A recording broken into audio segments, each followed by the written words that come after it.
तीसरा क्वेश्चन है, किसी आवेशित चालक प्लेट के पास एक धन आवेशित बिंदु आवेश प्लस Q रखा जाता है, तो बिंदु आवेश से निकलकर आवेशित प्लेट के पृष्ठ तक जाने वाली विद्युत बल रेखाएं खींचिए।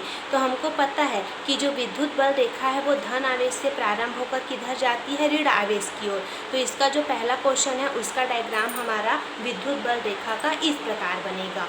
उसके बाद जो दूसरा है, आवेशित प्लेट के पृष्ठ पर विद्युत क्षेत्र की तीव्रता हेतु व्यंजक प्राप्त कीजिए। तो हम दूसरा क्वेश्चन को देखेंगे कि ये कैसे सॉल्व होगा। तो इसके लिए हम लोग मान लेते हैं कि यहाँ पर O क्या है, एक बिंदु है, इस पर हम लोग प्लस Q आवेश रखे हैं। अब इससे R मतलब R त्रिज्या का हम लोग क्या करते हैं, एक गोला खींचते हैं और यहाँ पर मान लेते हैं यहाँ पर केंद्र O से R दूरी पर एक बिंदु P है। यहाँ पर हमको विद्युत क्षेत्र की तीव्रता ज्ञात करनी है।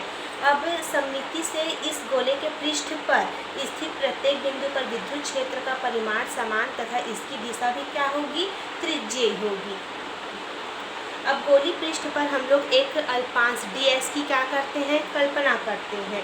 तो इसकी दिशा भी क्या होती है, ये जो हमारा ds है इसकी दिशा भी त्रिज्यीय और बाहर की ओर होती है। और यहाँ पर विद्युत क्षेत्र भी किधर होता है, बाहर की ओर लगता है। तो इस प्रकार से यहाँ पर जो E और ds के बीच जो कोण बनता है वो कितने अंश का बनता है, थीटा इक्वल टू 0 अंश का बनता है। क्यों, क्योंकि एक ही रेखा में है इसलिए।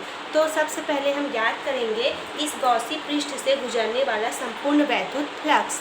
तो वैद्युत फ्लक्स को किससे प्रदर्शित करते हैं, फाई ई से। अब संपूर्ण वैद्युत फ्लक्स तो क्या है, यहाँ पर कौन सा है, बल समाकलन सरफेस। इसको सबसे पहले लिखेंगे वेक्टर फॉर्म में। किसका फॉर्मूला है, ये वैद्युत फ्लक्स का, E इंटू डी एस। अब वेक्टर से स्केलर में चेंज करते हैं तो क्या लग जाता है, cos theta, E into D S cos theta.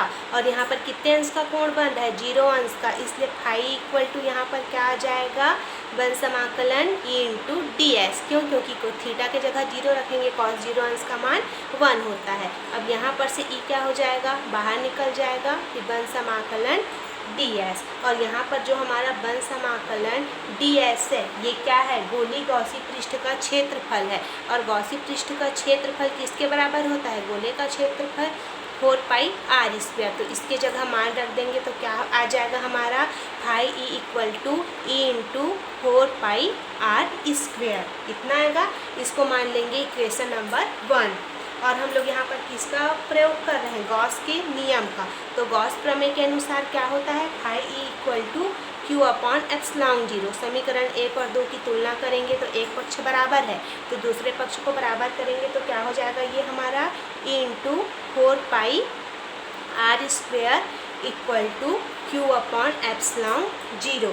तो यहाँ पर से E का मान हमारा क्या निकलेगा, 1 upon 4 pi epsilon 0 Q upon r square. ये क्या है, विद्युत क्षेत्र की तीव्रता का व्यंजक है। इस क्वेश्चन में दिया है आवेशित प्लेट के पृष्ठ पर विद्युत क्षेत्र की तीव्रता हेतु व्यंजक प्राप्त कीजिए। तो ये और कुछ नहीं है, गॉस प्रमेय का अनुप्रयोग है, मतलब ये कूलाम के नियम की स्थापना है।